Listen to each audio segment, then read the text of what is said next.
નમસ્તે બાળકો, આજે આપણે સાંભળીશું એક મજાની વાર્તા। જો તમને વાર્તા ગમે તો લાઈક, શેર અને સબસ્ક્રાઇબ કરવાનું ભૂલતા નહીં। વાર્તાનું નામ છે નાનકડી કીડીએ બચાવ્યો હાથી। ચાલો શરૂ કરીએ। એક સુંદર હરિયાળું જંગલ હતું। જંગલમાં ઊંચા ઊંચા ઝાડ, રંગીન ફૂલો અને વિવિધ પ્રાણીઓ ખુશીથી સાથે રહેતા હતા। આ જંગલમાં એક નાનકડી કીડી રહેતી હતી। તે બહુ જ નાની હતી, એટલી નાની કે મોટા પ્રાણીઓ તેને જોઈને ધ્યાન પણ ન આપતા। પણ કીડી બહાદુર, દયાળુ અને સમજદાર હતી। કીડી રોજ વહેલી સવારે ઉઠતી અને પોતાના મિત્રો સાથે અનાજ શોધવા જતી। તે બોલતી, હું નાની છું, પણ હું મહેનત કરી શકું છું। બીજી કીડીઓ ખુશ થઈને તેના સાથે ચાલતી। કીડી બધાને મદદ કરતી, કોઈ થાકે તો તેની બાજુમાં ઊભી રહેતી। આ જંગલમાં એક મોટો હાથી પણ રહેતો હતો। હાથી બહુ જ મોટો, શક્તિશાળી અને દયાળુ હતો। બાળકો તેને જોઈને આનંદ કરતા। પણ હાથી ક્યારેક બોલતો, હું બધાની મદદ કરું છું, પણ મને મદદ કરનાર કોઈ નથી। એક દિવસ જોરદાર વરસાદ પડ્યો। ધબધબ પાણી વહેવા લાગ્યું। જંગલમાં કાદવ થઈ ગયો।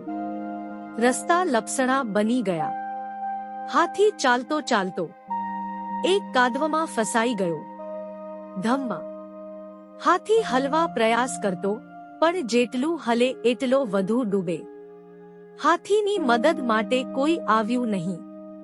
હાથીને ડર લાગ્યો। તે બોલ્યો, કોઈ મારી મદદ કરો। વાંદરો આવ્યો, પણ બોલ્યો, માફ કરજો, હું નાનો છું। હરણ આવ્યું, પણ બોલ્યું, હું કમજોર છું। કોઈ મદદ ન કરી શક્યું। ત્યાંથી પસાર થતી નાની કીડી હાથીને જોઈને ઊભી રહી ગઈ। કીડી બોલી, હાથી ભાઈ, તમે દુખી કેમ છો? હાથી બોલ્યો, હું મોટો છું, પણ આજે હું લાચાર છું। કીડી સ્મિત કરીને બોલી, નાનું હોવું એ નબળું હોવું નથી। કીડી બોલી, મને એક વિચાર આવ્યો છે। તે ઝડપથી પોતાની કીડી મિત્રો પાસે ગઈ। બધી કીડીઓને બોલાવી। કીડી બોલી, આવો મિત્રો, આજે આપણે હાથીને બચાવીએ। કીડીઓનું અજાયબી કામ। બધી કીડીઓ સાથે મળીને હાથીના પગ પાસે માટી દૂર કરવા લાગી। કેટલીક કીડીઓ દોરીઓ જેવી લાકડીઓ લાવતી, કેટલીક પાંદડા લઈ આવી। ધીમે ધીમે રસ્તો બનતો ગયો। હાથી બચી ગયો।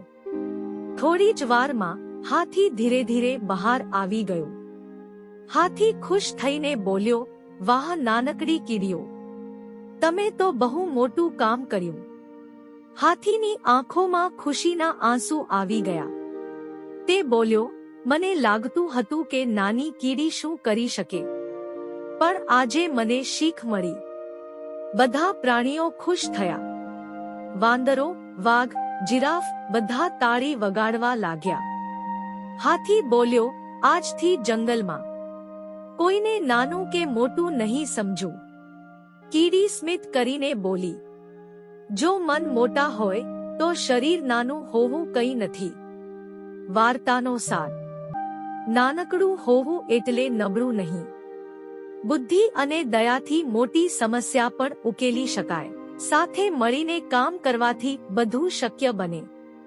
જો તમને વાર્તા ગમી હોય તો લાઈક, શેર અને સબસ્ક્રાઇબ કરજો। Smile kids, learn, laugh and imagine.